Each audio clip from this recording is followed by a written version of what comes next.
A few moments later.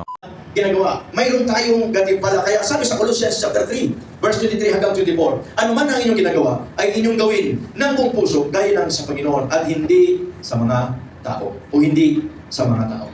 Kaya, pagka tayo gumawa, hindi kay pastora, hindi sa sino mang mga workers dito, kundi gagawin natin ito para sa Panginoon. Bakit? Sa verse 24, yamang inyong nalalaman na sa Panginoon ay tatagapin ninyo ang Panginoong Kristo.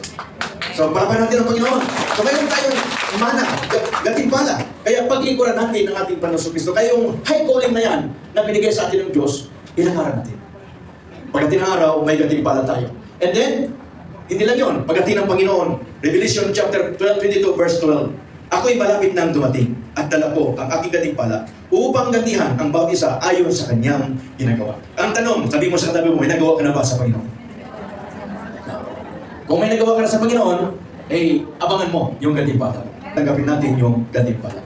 Now, another meaning in Greek text, high means to reach the top in our conversation about how we portray Christ to the rest of the world by the way we talk, act, and live. Ito yung, pag mayroon kang high calling mula kay Lord, dapat ang karakter mo ay maayos din. Yung pamumuhay mo ay maayos din. Hindi po pwede pong nagpagamit ka sa Panginoon, pagkatapos yung pag-ugali mo naman, yung katangian mo, yung behavior mo, ay hindi maayos pagdating po sa paningin ng mga tao. Dapat umayos din yung ating buhay. Kasi naobserbahan ko po, maski anong galing mo, at naobserbahan ko sa ministry, sa tagal ko na po, mag 40 years na, nakita ko sa aking mga pastor, yung mga successful pastor, pag maayos ang pamilya nila, successful ang ministry. Tatlo, maayos ang pamilya, maayos ang kanyang leadership, at maayos ang kanyang karakter.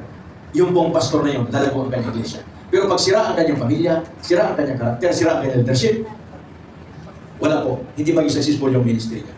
Kaya, mahalaga na malaman natin na yung pamumuhay ay kasama yun doon sa dakilang pag-imitate Christ. Sa English po ay follow my example as I follow the example of Christ. Ayan ay sa NIV naman. So, susunod tayo sa Panginoon. Kung paano si Pablo sumunod kay Kristo, ay dapat sundin din natin yung pinamuhay ni Pablo. So, ganoon din. Pinamuhay niya si Kristo, and then pag ginaya natin si Pablo, ay parang ginaya mo na si Kristo. Parang ito, bihira siguro sa inyo dito, na magaling nyo sa amin. Hindi na kay Pablo, kundi sa mga leaders, kayo na mga leader, tinitingnan kayo ng inyong mga nasasabukan.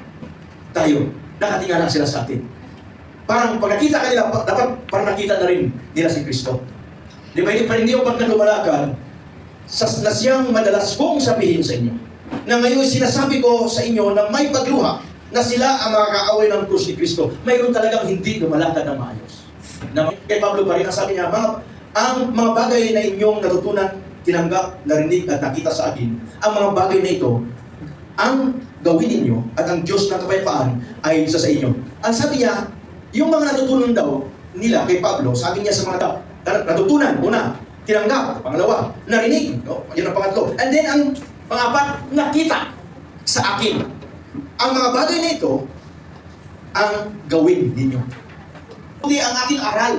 Aral niya, yung katuruan, pamumuhay, layunin, pananampalataya, pagtitiyaga, pag-ibig, at pagtitiis. Yan yung good example, modelo ka. Kaya pag ikaw ay leader, dapat modelo ka. Amen? Pag ang isang pastor ay hindi siya ginagaya ng kanyang mga nasasakupan, may problema siya. Sa aming buhay, bilang mga si pastora, kilala niya ako. No. And then ang sunod naman ay yung pong banal. Sabi mo sa katabi mo, banal ang pagkatawag sa'yo. Huwag mong ikahiya ang patotoo sa ating Panginoon. Di sa akin na bilanggo niya. Kasi bilanggo si Pablo. Kundi makipagtiis ka alang-alang sa Ebanghelyo ayon sa kapangyarihan ng Diyos. Nandun naman yung word na prisoner, di ba? Prison na word. Na kasi nabilanggo sa niya sa pangalan ng Ebanghelyo. At ito sabi niya sa verse 9, na siyang sa atin ay nagligtas at sa atin ay tumawag ng isang banal na pagkatawag. Hindi ayon sa ating mga gawa, kundi ayon sa kanyang sariling layunin at biyaya. Ang biyaya nito ay ibinigay sa atin kay Kristo Jesus bago pa nagsimula ang mga panahon. Ang sabi po rito, sa lahat ng inyong nasa Roma, sa mga inibig ng Diyos, mga tinawag na banal, sabihin natin banal. So ngayon nawa ang biyaya at kapayapaan mula sa Diyos na ating Ama at sa Panginoong Jesucristo. Now, ang bungad ni Pablo ay banal. Ang sabi niya na nasa Roma. iniibig ng Diyos, mga tinawag ng mga banal. Kaya lahat tayo na mga Kristiyano nung tinanggap natin ang Panginoong Kristo, ay tayo po ay nagiging. So banal na tayo sa God's holy calling. Next, through God's holy calling, we can also live a holy life. Kaya dahil tinawag tayo ng Diyos, hindi lang mataas na pagkatawag, kundi banal na pagkatawag. Dahil banal ang Diyos natin na pinaglingkuran, dapat maging banal din tayo. 1 Peter chapter 1, verse 15 to 16. Sa halip, mga banal, sabi na, yamang banal ang sa inyo'y tumawag. Maging banal naman kayo sa lahat ng paraan ng pamumuhay. Ang word na ginamit, but just as He called you is holy. Yung tumawag sa atin ay banal. Kaya nga, banal din ang pagkatawag sa iyo. Sapagkat ang tumawag sa iyo ay banal ang Diyos natin. So ang sabi niya, magpakabanal kayo. And then, mamuhay tayo ng banal. Verse 16, sapagkat nasusulat, kayo'y maging banal sapagkat ako'y banal. Sabi ng Panginoon. So si Lord mismo nagsabi, be holy because I am holy.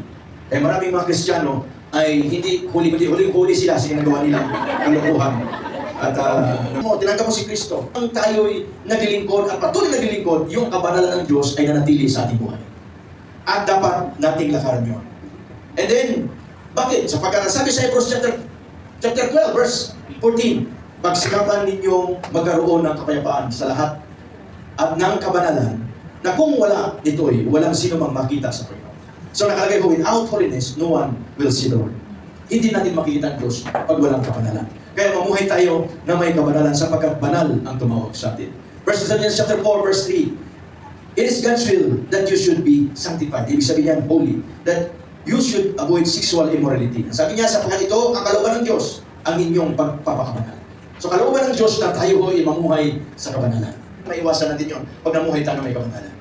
Ang sabi ng isang nag-abroad na lalaki, sabi niya, alam mo pastor, sabi niya, Christian siya, sabi niya, hindi ako takot sa business ko.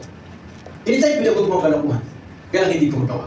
Bagamat maraming temptation, kasi takot ako sa Diyos na aking pinaglingkuran. Yun yung mga tao na namuhay na may kapanalan.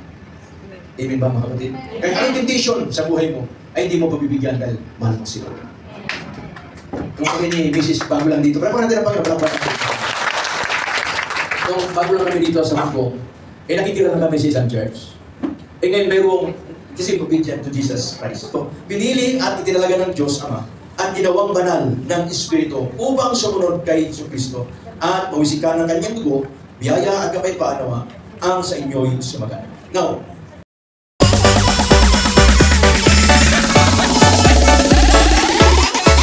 Yoka Artianza Remix.